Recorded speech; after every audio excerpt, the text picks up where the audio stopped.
இயேசு உங்களை நேசிக்கிறார். பிரியமானவர்களை, இந்த நாளில் ஆண்டவர் நம்மளோடு பேசும்படியாய் வேதத்திலிருந்து 2 வசனங்களை கூட வாசித்து ஆண்டவர் நமக்கு கற்றுக் கொடுக்கக்கூடிய, ஆண்டவர் நம்மளோடு பேசுகிற, ஆண்டவர் சில காரியங்களை நம்மளோடு பகிர்ந்து கொள்ளக்கூடிய காரியங்களை பார்ப்போம். அது ஏசாயா தீர்க்கதரிசியின் புஸ்தகம் 3வது அதிகாரம் 16வது வசனம் இப்படியாக சொல்லுகிறது: பின்னும் கர்த்தர் சொல்லுகிறதாவது, சீயோன் குமாரத்திகள் அகந்தையாயிருந்து கழுத்தை நெரித்து நடந்து கண்களால் மருட்டி பார்த்து ஒய்யாரமாய் நடந்து தங்கள் கால்களில் சிலம்பொலிக்க திரிகிறார்கள். பிரியமானவர்களே, அதற்கு கீழே உள்ள வசனங்களெல்லாம் நாம் வாசித்து வந்தால், ஒரு தேசம் அழிவதற்கு, ஒரு பட்டணம் நிர்மூலமாக்கப்படுவதற்கு சில காரியங்கள் சொல்லப்பட்டிருக்கிறதை நாம் வாசிக்க முடியும். பிரியமானவர்களே, இந்த வசனத்தின் மூலமாய் ஆண்டவர் நம்மளோடு இடைபடுகிறது. இது காலம் கடைசியா இருக்கிறது. காலம் கடைசியா இருக்கிறபடியினாலே நாம் என்ன செய்ய வேண்டும்? திறப்பில் நிற்கிறோமா அல்லது நம்மளை அலங்கரித்து கொண்டு இருக்கிறோமா என்று பார்க்கும்படி ஆண்டவர் நம்மளோடு பேசுகிறார். பிரியமானவர்களே, ஒருவேளை பெண்கள் மாத்திரம் அல்ல, ஆண்களுக்கும் இந்த இடத்துல 2 பேரையும் இருபுறம் கருக்குள்ளது பட்டயம். ஒரு காரியத்தை சொல்லும் பொழுது ஆண்டவர் இங்கு சொல்லுகிறது சீயோன் குமாரத்திகள் அப்படின்னு சொல்றாரு. அதே போல இங்க சீயோனுடைய ஆண்களை நீங்க வச்சுக்கோங்களேன், அவங்களும், ஏன்னா கீழே ஒரு வசனம் சொல்லப்படுகிறது, பலசாலிகள் யுத்தத்தில் விழுவார்கள், புருஷர்கள் கற்கத்தினாலும் உன் பலசாலிகள் யுத்தத்தினாலும் விழுவார்கள். அப்ப ஆண்களுக்கும் அங்க தண்டனை கொடுக்கப்படுகிற ஒரு சம்பவத்தை ஆண்டவர் எழுதி வைத்திருக்கிறார். பிரியமானவர்களே, இந்த காலத்துல என்ன செய்யணுமோ அதை செய்ய வேண்டும் என்பது ஆண்டவருடைய பிரியம். இது ஜெபிக்க வேண்டிய நேரம், இது கடைசி காலம் என்பதை அறிந்திருக்க வேண்டிய நேரம், திறப்பில் இருக்கக்கூடிய நேரம். ஆண்டவர் தெரிந்து கொள்ளப்பட்ட பாத்திரங்களாய் இருக்குமையானால் அவருடைய நாமத்தை மகிமைப்படுத்துவதற்கு நாம் என்ன செய்யக்கூடுமோ அதை செய்வதற்கான காரியத்தை நாம் ஒவ்வொரு நாளும் கற்றுக்கொண்டு வேத புத்தகத்தை வாசித்து அதன் வழியாய் நாம் பிறருக்கு சொல்ல வேண்டும். ஒருவேளை அதை சொல்லாதபடிக்கு இங்கு சொல்லப்பட்ட காரியங்கள் பாருங்க. அதாவது சீயோன் குமாரத்திகள் அகந்தையாய் இருக்கிறார்கள். அகந்தையுள்ளவர்களாய் பாருங்க. ஒரு சிலரை பார்த்தீங்கன்னா அவங்க பேசுகிறது எப்படி இருக்குன்னா, மாதிரி முரட்டாட்டமாய் பேசுவார்கள். பெண்களை குறித்து அகந்தையாய் நீங்கள் பேசுகிறீர்கள், கழுத்தை நெரித்து நடந்து கண்களால் மருட்டி பார்த்து ஒய்யாரமாய் நடந்து தங்கள் கால்களில் சிலம்பொலிக்க திரிகிறார்கள் என்று வேதம் சொல்லுகிறது. பிரியமானவர்களே, அலங்காரத்தை குறிக்கவில்லை, இது ஆடம்பரத்தை குறிக்கிறதாகவும் இல்லை.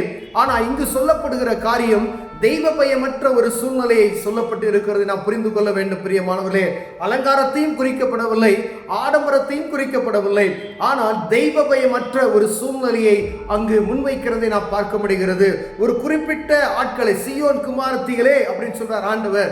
அப்ப யாரெல்லாம் இப்படி ஆண்டவருக்கு பயப்படாதபடி கர்த்தருடைய வழியை விட்டு வேறு பாதையில் நடப்போமையானால் இந்த காலம் அதற்கான காலம் அல்ல என்பதை நாம் அறிந்து கொள்ள வேண்டும். பிரியமானவர்களே, ஒருவேளை யுத்த காலத்துல நாம் இருக்கிறோம் வச்சுக்கோங்களேன். ஒரு தேசம் யுத்தத்தில் இருக்கும் பொழுது அங்க டெக்கரேஷன் பண்ணுவதற்கான வேலை கிடையாது. அங்கு யுத்தத்திற்கான ஆயத்தமான காரியங்களை ஒரு தேசம் செய்வதை நாம் பார்க்க முடிகிறது. பிரியமானவர்களே, அதே போலதான் உங்க குடும்பத்திலேயே இருந்தாலும் சரி, வீட்டிலேயா இருந்தாலும் சரி, வியாபார ஸ்தலமா இருந்தாலும் சரி, தேசமா இருந்தாலும் சரி, ஒரு தனிப்பட்ட மனிதனாய் இருந்தாலும் சரி, இந்த காலம் என்ன என்பதை நாம் பார்த்து ஆண்டவர் எங்கு பார்த்தாலும் அவருடைய சத்தத்தை நாம் கேட்க முடிகிறது. இது காலம் கடைசியா இருக்கிறது, இது காலம் கடைசியா இருக்கிறது, எங்கும் ஆண்டவருடைய வருகை சீக்கிரம் வரப்போகிறது என்கிற சத்தம் நம் செவிகளிலே கேட்டுக்கொண்டே இருக்கிறது. பிரியமானவர்களே, பெண்களாகிய நாம், கர்த்தரை அறிந்து கொண்ட பெண்களாகிய நாம், சீயோன் குமாரத்திகளே, நீங்கள் என்ன செய்து கொண்டிருக்கிறீர்கள்? ஒரு குறிப்பிட்ட நம்ம ஒரு நேரத்தை மாத்திரம் தேவ சமூகத்துக்கு கொடுத்து விட்டு மற்ற நேரங்கள்லாம் எப்படி வேணாலும் வாழலாம் என்பதற்காக ஆண்டவர் சொல்லவில்லை.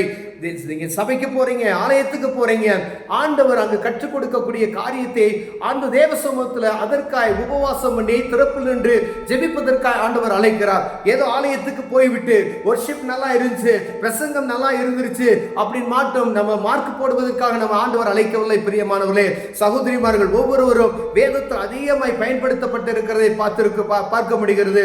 ஆண்டவராக இயேசு கிறிஸ்துவோடு அவர்கள் ஊழியம் செய்த அநேக காரியங்கள் புதிய ஏற்பாட்டின் புத்தகத்தில் எழுதப்பட்டிருக்கிறது நாம் பார்க்கிறோம். அவரோடு அவருடைய உடைமைகளை அவருக்கு கொடுத்து, அநேக நேரங்களை கொடுத்து, வீடுகளை கொடுத்து ஊழியத்தை செய்த கனமான பெண்களை நம் வேத புத்தகத்தில் நாம் பார்க்க முடிகிறது. பிரியமானவர்களே, ஆண்டவர் சொல்லுகிறார், அவருடைய பிள்ளைகளாகிய நீங்கள் இப்படி நடக்கிறீர்களே அப்படின்னு சொல்லி. அப்ப ஆண்டவர் சொல்லுகிறார், அப்படிப்பட்ட ஆட்களுக்கு ஒருவேளை நமக்குள்ள அப்படி இருக்குமேனா, எல்லாரையும் ஆண்டவர் சொல்லல, இந்த காரியம் எனக்குள்ள இருக்குமேனால், உங்களுக்குள்ள இருக்குமேனால், ஒரு ஆண்களுக்குள்ள இருக்குமேனால், ஆண்டவர் சொல்லுகிறார், இது அதுக்கான காரியம் அல்ல, அதுக்கான காலம் அல்ல, இது கடைசி காலம்.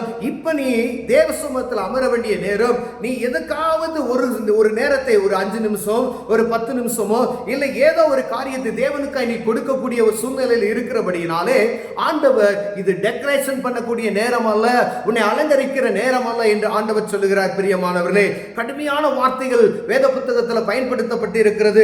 அதற்கு கீழே உள்ள வசனங்களெல்லாம் நீங்க இந்த ஏசாயா தீர்க்கதரிசியினுடைய புஸ்தகம் 3வது அதிகாரத்தை வாசிக்கும் பொழுது ஆண்டவர் உங்களோடு இடைபடுவார். பிரியமானவர்களே, நீங்க இதை வாசிக்கணும். ஒவ்வொரு சகோதரிமார்களை வாசித்தீங்கன்னா ஆண்டவர் எதற்காக இதை சொல்லப்பட்டார், ஒருவேளை அலங்காரத்துக்காகவும் அல்ல, ஆடம்பரத்துக்காகவும் அல்ல அப்படின்னு சொல்லப்படுகிற காரியம் எதுன்னு கேட்டீங்கன்னா, இந்த காலத்துல நீங்க எதை செய்யணும், ஆண்டவருக்கு பயந்து அவருக்கு என்ன காரியத்துக்காக ஏங்கி நிற்கிறார், ஆண்டவருடைய எதிர்பார்ப்பு எதை நோக்கி இருக்கிறது என்று பார்த்து செயல்படும்படியா ஆண்டவர் விரும்புகிறார். பிரியமானவர்களே, அப்பா நடனம் ஆட வேண்டிய நேரத்தில் நடனம், அழுக வேண்டிய நேரத்தில் அழுக, நகைப்பு இருக்க நேரத்தில் நகைப்பு இருக்கணும்னு சொல்றார். பாருங்க, இந்த காலத்தை அறிந்து தேவ சமூகத்தில் அமர்ந்து காத்திருந்து புதுபலனை நாம் பெற்றுக்கொள்வோமே ஆனால் ஆண்டவர் உங்களை ஆசீர்வதிக்க வல்லமையா இருக்கிறார். பிரியமான ஒவ்வொரு வாலிப மகளா இருந்தாலும் சரி, ஒவ்வொரு சகோதரிமார்களா இருந்தாலும் சரி, எங்களுக்கு அதே பொறுப்பல்ல அப்படி என்று சொல்லி தட்டி கழிப்பதற்காக ஆண்டவர் உங்களை அழைக்கவில்லை.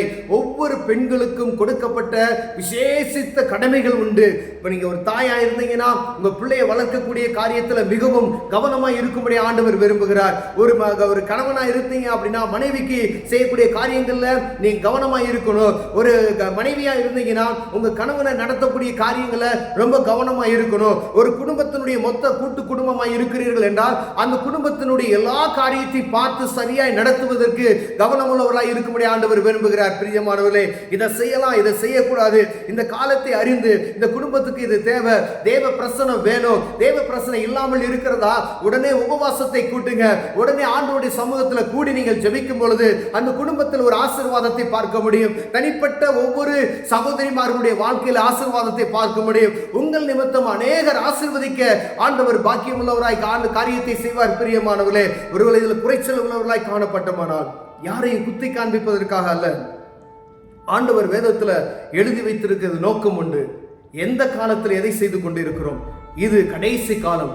நம்மளால் முடிந்த அளவுக்கு தேவ சமூகத்தில் காத்திருந்து புதுபலனை பெற்றுக்கொள்ளும்படியாக ஆண்டவர் வாஞ்சிக்கிறார். பிரியமானவர்களே, ஆவியானவர் உங்களோடு இடைபடுவாரே ஆனால் நீங்க அமர்ந்து தேவரே ஆண்டவரே எந்த காரியத்தை செய்யக்கூடாதுன்னு சொல்லி ஆண்டவர் எங்களுக்கு தடை பண்ணுகிற அதை செய்யாதபடி எங்களை காத்துக்கொள்வீராகன்னு சொல்லி தேவ சமூகத்தை ஜெபிப்போமானால் ஆண்டவர் ஆசீர்வதித்து நம்மளை பெருக வல்லமையுள்ளவராய் இருக்கிறார். கண்களை மூடுவோம், ஜெபம் செய்வோம். அன்பின் தகப்பனே, ஆண்டவர் இது காலம் கடைசியா இருக்கிறதை நாங்கள் அறிந்திருக்கிறோம். ஐயா, சியோன் குமாரத்திகளே அப்படின்னு சொல்லி இருக்கிறீங்க.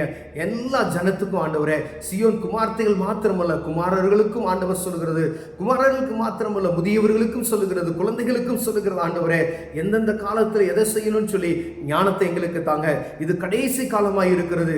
அலங்கரிக்கிற நேரம் அல்ல, ஆடம்பரத்துக்கு நேரம் இல்லை. ஆண்டவரே, தேவ சமூகத்தில் அமர்வதற்கு எங்களுக்கு கிருபை பாராட்டுங்க. இயேசுவின் நாமத்தில் பிதாவே, ஆமென்.